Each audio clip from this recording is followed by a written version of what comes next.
देख रहे हैं आप देख रहे हैं न्यूज़ ऑफ इंडिया ट्रू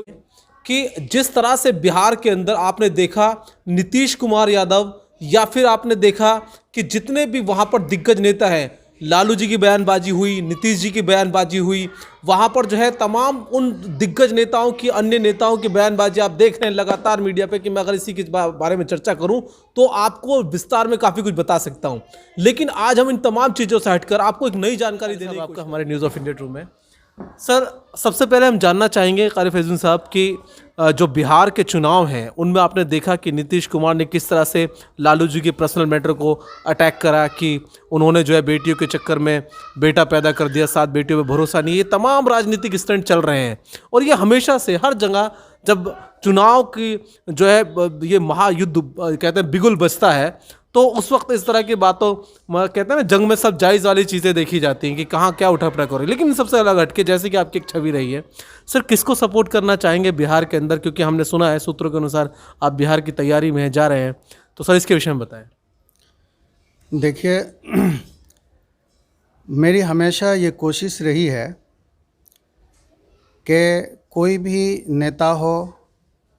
चाहे वो विधानसभा का इलेक्शन हो या लोकसभा का इलेक्शन हो, जिस कैंडिडेट की साफ़ सुथरी छवि है, जो बिहार को एक अच्छे दिशा में ले जा सकते हैं, जिस नेता के अंदर बिहार की भविष्य हो, पहले भी हमारी ये कोशिश रही है और आज भी यही कोशिश है कि ऐसे कैंडिडेट को चुना जाए जो बिहार को एक तरक्की के राह पर गामज़न कर सके। अभी पिछले दिनों आपने देखा होगा लॉकडाउन के दरमियान कि कितने ऐसे मज़दूर जो बिहार से अलग दूसरे सूबों में, दूसरे स्टेट में मज़दूरी करने के लिए आए हुए थे, किस कदर परेशान थे और कितनी परेशानियों का उन्हें सामना करना पड़ा। मेरी अपनी ये सोच है कि अगर बिहार के अंदर कुछ फैक्ट्रियाँ, कुछ कारखाने और जो ऐसी चीज़ें वहाँ पर हों जिससे कि मज़दूरों को बाहर का सफ़र ना करना पड़े, अपने ही स्टेट में रहकर, अपने ही घर में रहकर, अपने बीवी बाल बच्चों के साथ रहकर, अपने रिश्तेदार अक़रबा के साथ रह कर के वो मज़दूरी कर सके और अपनी बच्चों की परवरिश व किफ़ालत कर सके, ऐसा बिहार हम चाहते हैं। अभी 15 साल से नीतीश कुमार और उनके सहयोगी दल की वहाँ पर हुकूमत रही। 15 सालों के अंदर जो मज़दूरों के पलायन हैं वो रुकते हुए नज़र नहीं आ रहे हैं। इसलिए इस वक्त जो बिहार की जनता का मूड है और बिहार की जनता ये चाह रही है कि हमारे बिहार के अंदर एक नई सरकार और नई उमंग और हुक्मरान की एक अच्छी सोच हो, वो हुकूमत आए और ये सारी भविष्य जो बिहार की जनता इस वक्त देख रही है वो तेजस्वी यादव में देख रही है। इसलिए आपने देखा भी होगा कि अक्सर तेजस्वी यादव के जो जहाँ कहीं भी उनके भाषण हो रहे हैं, उनका प्रोग्राम हो रहे हैं, एक जनसैलाब वहाँ उमड़ रहा है और एक बड़ी तादाद में लोग इकट्ठा हो रहे हैं। कहीं ना कहीं जो उनकी प्लानिंग है और उनका जो वादा है वो जनता को ऐसा लग रहा है कि ये बिहार को एक अच्छे दिशा में ले जा सकते हैं और कहीं ना कहीं मेरी भी उम्मीद उस जनता से अलग नहीं है। तो सर अच्छा, अगर हम मोदी जी की बयानबाजी देखें या दूसरी पार्टी की बयानबाजी देखें जो इस टाइम जो है तमाम रैलियों में लगे हुए हैं, मोदी जी ने कई बार अपने भाषण में कहा कि हमने बिहार के अंदर व्यवस्था जो इतनी बढ़िया कर दी की और एक बड़ी योजना जो उन्होंने अभी दी है 4500 करोड़ रुपए की एक बड़ी योजना शुरू करी है, तो क्या आपको लगता है कि ये जो है वो कहाँ तक कारगर होगी? आप लोग खुद हर जगह जाते रहते हैं, देखते हैं कि मोदी साहब का वादा क्या होता है और ज़मीन पर उसका काम क्या होता है और पूरे मुल्क के जो हालात हैं उससे भी आप लोग वाकिफ़ हैं। ऐसा ज़मीनी स्तर पर ऐसा कुछ नहीं है। ज़मीनी स्तर पर ऐसा कुछ नहीं। क्या लगता है तेजस्वी यादव जी से क्या उम्मीदें हैं कि यदि तेजस्वी यादव जी की, क्योंकि बहुत सारे लोगों ने कहा कि जिनके हाथों में पिछले 15 साल से कमान है उन लोगों ने अब तक बिहार को बाढ़ से नहीं बचाया, बिहार को आपदाओं से नहीं बचाया, तो आगे क्या रणनीति हो सकती है? देखिए, अभी तो तेजस्वी साहब राजनीतिक में आए हैं और उनसे लोगों को उम्मीद है हमें भी उम्मीद है, मौका देनी चाहिए, कम से कम एक बार मौका देकर तो देखें कि ये क्या कर सकते हैं, अपने वादे पर उतर रहे हैं नहीं उतर रहे। इनसे पहले बहुत सारे नेताओं को मौका दिया गया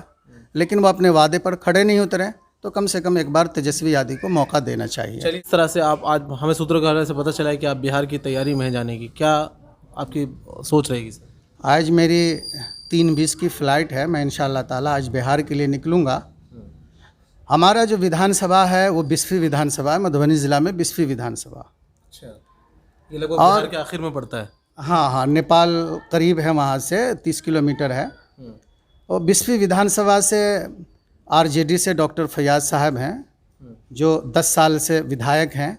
और इस बार वो हैट्रिक मारने जा रहे हैं। और मैं समझता हूँ कि पिछली बार उन्होंने जितनी वोट से 38-40 हज़ार के आसपास वोटों से उन्होंने जीत हासिल की थी, मैं समझता हूँ उससे कहीं ज़्यादा से इस बार भी वो जीत हासिल करेंगे। और देखिए, हमारे विधानसभा में, जो मैं अपने विधानसभा को देखता हूँ,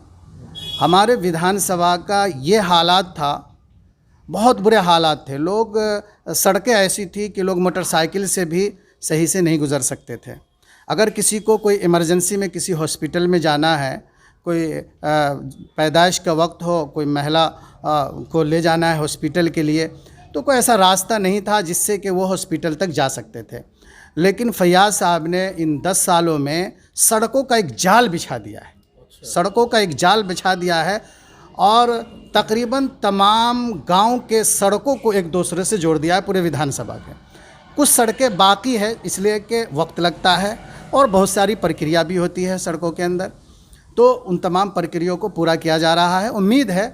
कि आने वाले वक्त में जब वो विधायक चुनकर आएंगे तीसरी बार, तो वो प्रक्रिया भी पूरी हो जाएगी। वहीं उन्होंने शिक्षा के मामले में भी बड़ी कोशिशें की है, कई हाई स्कूल दिए हैं, स्वास्थ्य के अंदर भी उन्होंने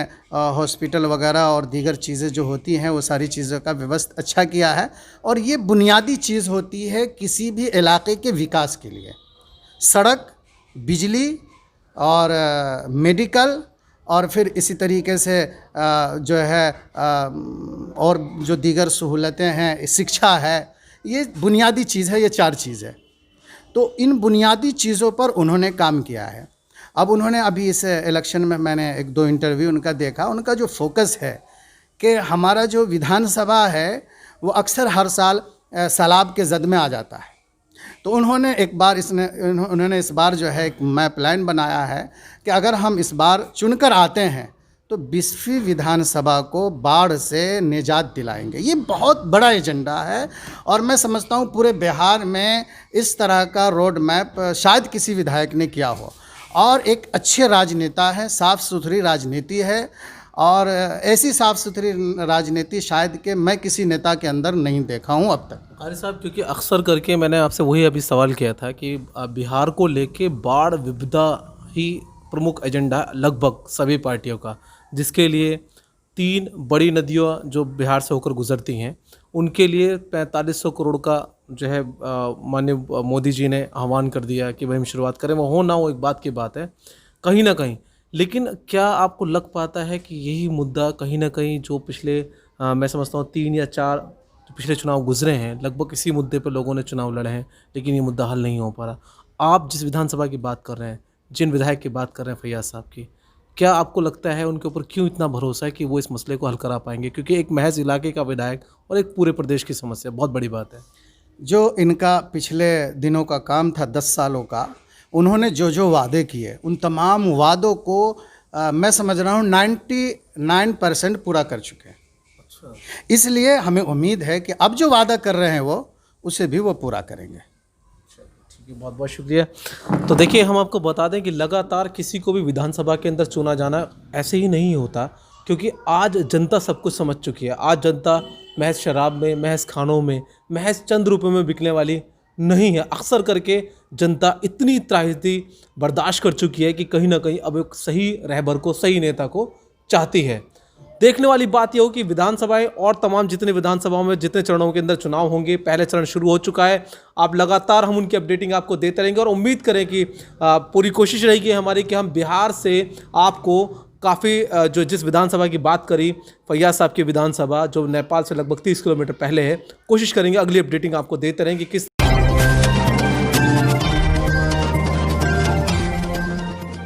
आप देख रहे हैं